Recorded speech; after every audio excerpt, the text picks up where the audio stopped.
నమస్తే. Welcome to our channel. నేను మీ పద్మావతి. ఈరోజు మనతో పాటు ప్రముఖ ఆధ్యాత్మికవేత్త మరియు వాస్తు జ్యోతిష్య పండితులు శేషగిరిరావు గారున్నారు. మరి ఆయనతో మాట్లాడి జానకి జయంతి అంటే అందరికీ తెలిసిందే. బట్ జానకి జయంతి రోజు అసలు ఏం చేయాలి? ఎలా చేయాలి? అనే దాని గురించి పూర్తి వివరాలు తెలుసుకునే ప్రయత్నం చేద్దాం. అండ్ మీరు కూడా చూసేయండి. నమస్కారం గురువుగారు. నమస్తే అమ్మ. గురువుగారు, మనకి సీతాదేవి జయంతి వస్తుంది. అయితే సీతాదేవి అన్నా ఆవిడే, జానకీదేవి అన్నా కూడా ఆవిడే. మరి అలాంటిది ఆ రోజు మనం ఏం చేయాలి? మరి ముఖ్యంగా ఆ రోజు పాటించవలసిన నియమాలేంటి? ఇది సీతాదేవి జయంతి గురించి కొద్దిగా చాలా తక్కువ మందికి హ్మ్. తెలుస్తూ ఉంటుంది. అలాగే దీనికి సంబంధించిన పూజలు అవి చేసుకునే వాళ్ళు కూడా కొంత అరుదుగానే ఉండొచ్చు. హ్మ్. కానీ సీతానవమి అని, సీతా జయంతి అని ఇలా ఏదైతే త్వరలో మనకి శ్రీరామనవమి అనేది వస్తుంది చైత్ర మాసంలో. అవును. సో, దానికి ముందు ఉండే ఏదైతే ఈ మాఘ బహుళ నవమి అనేది ఏదైతే ఉంటుందో, దాన్ని మనం సీతాదేవి జయంతిగా అంటే సీతాదేవి ఆ రోజు ఆవిర్భవించింది అని. నిజానికి దేవతలకి ఇలా జన్మదినాలని, వర్ధంతులని హ్మ్. ఇలాంటివేమి ఉండవు. కానీ మనం ఏం చేస్తున్నామంటే వాడుక పదాలుగా వాళ్ళు ఆవిర్భవించిన దినాలనే మనం జయంతులుగా జరుపుకోవటం అనేది వస్తోంది. కానీ హ్మ్. నిజానికి జయంతి అనేది వీటికి సరైన నిర్వచనం అయితే కాదు. బట్ హుహుహు. మనం జన బాహుళ్యంలో అలా ప్రాచుర్యం పొందాయి అంతవరకే. అయితే ఎందుకంటే అమ్మ వాళ్ళకి పుట్టుక ఉండదు, చావు అదే ఉండదు. గురువుగారు, మీరన్నట్టుగా అయితే జయంతి అనే పదమే లేనప్పుడు అసలు నార్మల్‌గా మనం ఉచ్చరించాలి అన్నా, చెప్పాలి అన్నా దాన్ని ఏ విధంగా అంటే చెప్పాలంటారసలు? మనుషులకి జయంతులుంటాయి. దేవతలకి అవును. జయంతులుండవు. సో, మనుషులకే మనం పోయే దినం గాని, బతికే దినం గాని. సో, దేవతలకి అలాంటివేమి ఉండవు కాబట్టి, దేవతలకి ఆవిర్భావం దినం లేదా అవతరించిన రోజు. హ్మ్. సో, పలానా అవతరించిన రోజు. అంతవరకే అనాలి మనం. హ్మ్. కానీ మనకి ఎలా అనుకుంటామో వాళ్ళకి అలానే అంటున్నాం. హ్మ్. పలానా ఆయన పొట్టి శ్రీరాములు జయంతనో, ఇంకో ఆయన జయంతనో, గాంధీ జయంతనో ఎలా అంటున్నామో, అలా దేవతలకు కూడా అంటున్నాం. హ్మ్. కానీ దేవతలు అలా అనకూడదు అనేది సంప్రదాయం. హుహుహు. సో, కానీ కొన్ని కొన్ని మనం వద్దన్న మనసులోంచి వెళ్ళవవి. అవును. సో, కనుక కానీ వాళ్ళ భావం అయితే అదేగా. సీతాదేవి ఆ రోజు వచ్చిందనేదే కదా! హ్మ్. సో, మనసులో అయితే కరెక్ట్‌గానే ఉన్నాము. బయటికి అనే పదాన్ని కరెక్ట్‌గా అంటలేదు. హ్మ్.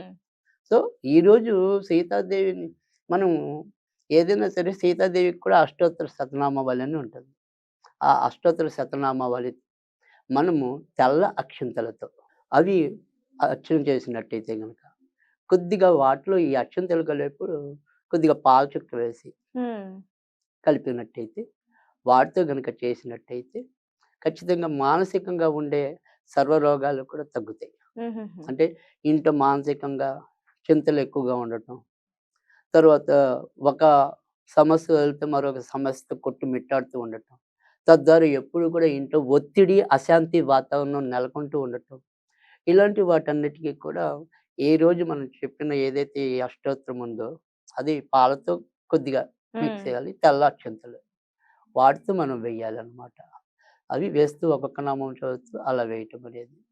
అలా కాకపోయినా కూడా ఎప్పట్లాగానే మనం ఒక పదం చెప్తాం. అసలు ఈ సీతాదేవి అనేది అంటే చాలామందికి సీత పేరు పెట్టుకున్న, జానకి పేరు పెట్టుకున్న కష్టాలు ఎక్కువుంటాయి అంటారు. హ్మ్.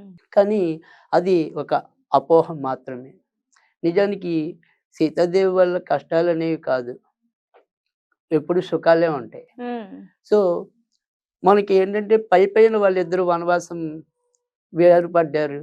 సీత బోలెడన్ని అడవుల్లో పాలయ్యి కష్టాలు పడింది అని ఇలా మనం అనుకుంటూ ఉంటాం. అందువల్లే అమ్మవారి పేరు పెట్టడానికి కొంతమంది భయపడతారు. అంటే సీత అని పేరు పెడితే ఆమె ఎక్కువ కష్టాలు పడుతుందనో, జానకి అని పేరు పెడితే ఎక్కువ కష్టాలు పడతారనో అలా అనుకుంటారు. ఎప్పుడైతే పుట్టగానే ఒక ఏమంటాం వాళ్ళకి ఊహ తెలిసేప్పటికి, అమ్మో! నీ పేరు జానకి ఎట్టారు అయితే నీకు అన్ని కష్టాలని ఎవరో అన్నారనుకోండి, మనకేమనిపిస్తుంది మానసికంగా మనం అదే హ్మ్. ఇదిలో ఇంకా ఉంటాం. కుంగిపోవడానికి ఇంకా అవకాశాలెక్కువుంటాయి. కుంగిపోవడానికి ఉంటుంది. సో, హ్మ్. దానివల్ల లేని కష్టాలు ఇంకా వీళ్ళు తెచ్చుకుంటారు. హ్మ్.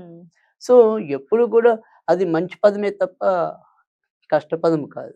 ఎందుకంటే వాళ్ళిద్దరూ వనవాసంలో ఉన్నా, ఎక్కడున్నా కూడా ఎప్పుడు రాముని చెంత సీతాదేవి ఉంది. సీతాదేవి వెంట రాముడు ఉన్నాడు. వాళ్ళిద్దరిని ఎవరు కూడా ఏమంటాం శారీరకంగా వేరు చేయొచ్చేమో గానీ, మానసికంగా ఎప్పుడు కూడా వేరు చేయలేం.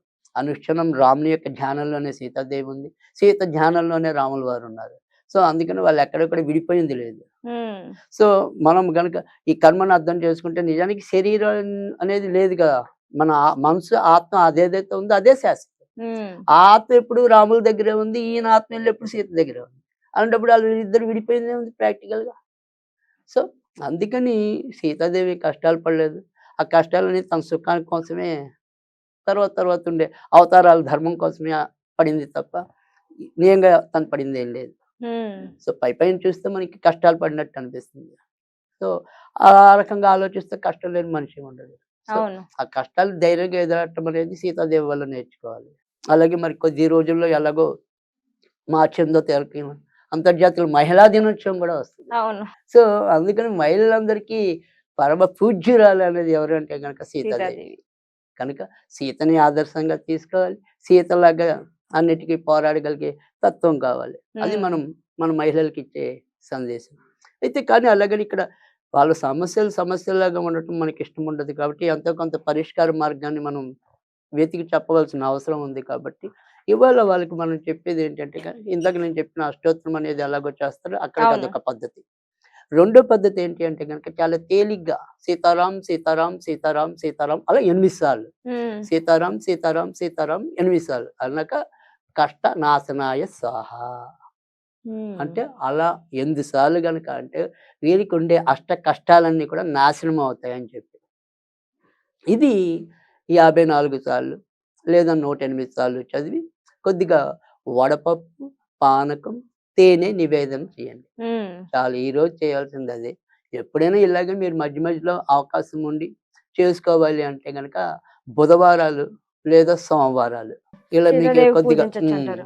మీకు ఎప్పుడైనా ఇలాగ బాధలు ఎక్కువ అనిపిస్తున్నాయన్నా, సో అశాంతిగా ఉంటుంది. మనిషికి తెలియని ఆందోళన ఉంటుంది. ఏంటో కొంతమందికి బెంగలా ఉంటుంది. ఉమ్, అదేంటి అనేది తెలీదు. సో అలాంటి ఒక మానసిక సంకట స్థితి గనక మీరు లోనై ఉన్నట్టయితే ఉమ్, ఈ రోజనే కాకుండా అప్పుడప్పుడు సోమవారాలు, బుధవారాలు కూడా మీరు ఇలా చేసుకుంటూ ఉండండి. తప్పకుండా ఉమ్, మీకు ఆ రకంగా ఉపశమనం అనేదైతే తప్పకుండా లభిస్తుంది. సో ఉమ్, పెద్ద వడపప్పు, పానకం, తేనె అనేది కూడా చాలా తేలిగ్గానే మనం నివేదన చేయగలిగే అంశం. ఉమ్. ఈ రకంగా చేయండి. తప్పకుండా మంచి జరుగుతుంది. అందులో ఈసారి శుక్రవారంతో కలిసొచ్చింది 21వ తారీఖు కంటే. హ్మ్. కనుక చాలా మంచిది. చేసుకుంటే చాలా మంచిది. గురువుగారు అయితే కుటుంబాల్లో ఎక్కువగా కలహాలున్నప్పుడు గాని, లేకుంటే ఇంట్లో ఎక్కువగా గొడవలవుతున్నాయి, అశాంతిగా ఉంది, సంతోషం లేదు అన్నప్పుడు కూడా ఇలా సీతాదేవిని పూజించడం వల్ల సీత అంత గొప్ప మనసు వచ్చి ప్రతి ఒక్కరు శాంతిగా ఉండడానికి అవకాశాలు ఎక్కువగా ఉంటాయి అంటారు. ఇది వాస్తవమే అంటారా? అంటే తప్పకుండా ఎప్పుడైనా సరే రాములు వారిని మనం ఏమంటాం సీతాదేవిని లేదా రాధాకృష్ణుల్ని హ్మ్. వీళ్ళిద్దరిని పూజించడం వల్ల అంటే భార్యాభర్తల మధ్యన ఎటువంటి సమస్యలున్నా భార్యాభర్తలు వీళ్ళిద్దరిని ఎక్కువ పూజించడం మంచిదంటారు. రాధాకృష్ణులు, సీతారాములు వీళ్ళిద్దరిని శివపార్వతులు అనుకోండి. అంటే హ్మ్. జంట ఎప్పుడు కూడా. హ్మ్. అయితే ఇక్కడ మీరు చెప్పేది ఏంటంటే ఇక్కడ మనం ఏదైనా సరే ఈ కొట్లాటలు అనేది ఏంటంటే అన్న తమ్ముల మధ్య, హ్మ్. అక్క తమ్ముల మధ్య లేదా అన్న చెల్లెళ్ళ మధ్య అలా వాళ్ళకి అంత ఉపశమనం కాదు కానీ హ్మ్. భార్యాభర్తల మధ్య ఉండే కీచులాటలు హ్మ్. లేదా యావత్ కుటుంబం మధ్య ఉండే అశాంతి. హ్మ్. అంటే తరచు ఇంట్లో ఇప్పుడు ఈ వారం అంతా కూడా నాన్నగారికి ఆరోగ్యం బాగుండకపోవటం. అమ్మయ్య ఆయన ఆరోగ్యం బాగుండి ఇంటికొచ్చారు అనుకునేటానికి కొడుకు ఎక్కడో బండి గుద్దటం. హ్మ్. అంటే వాళ్ళకి ఎక్కడ ఏమంటాం సీరియల్స్ లాగా ఒకదానికొకటి తగులుతూ ఉంటాయి. హ్మ్. సో అలా విడవని కష్టాలు ఎవరైతే ఉంటాయో అనుభవిస్తారో అలాంటి వాళ్ళకి ఉపయోగపడుతుంది. కానీ కేవలం సోదరుల మధ్య లేదా ఇద్దరు స్నేహితుల మధ్య హ్మ్. అలాంటి వాళ్ళ గొడవలకు ఉపయోగపడదు. హ్మ్. అదొకటి గుర్తుంచుకుంటే ఓకే. చాలు. ఇదొక్కటి గుర్తుపెట్టుకొని పూజించడం అనేది మంచిదంటారు. ఆ రకంగా ఎవరికి ఏ హ్మ్. సమస్య ఉన్నా కూడా వీళ్ళని పూజించడం మంచిది. ఇప్పుడు మనం ఎలాగో సీత జయంతి గురించి చెప్పుకున్నాం కాబట్టి ఆవిడ గురించి చేస్తే సరిపోతుంది. నిజంగా గురుగారు చాలా చక్కగా వివరించారు. అయితే భార్యాభర్తలకు సంబంధించినంత వరకు ఇలా పూజించడం కూడా ఒక రకంగా గొడవలనేవి తగ్గవచ్చు అని అనేసి చెప్తున్నారు. నిజంగా ఈ చక్కటి అవకాశం ప్రతి ఒక్కరికి కూడా. ధన్యవాదాలు గురువుగారు.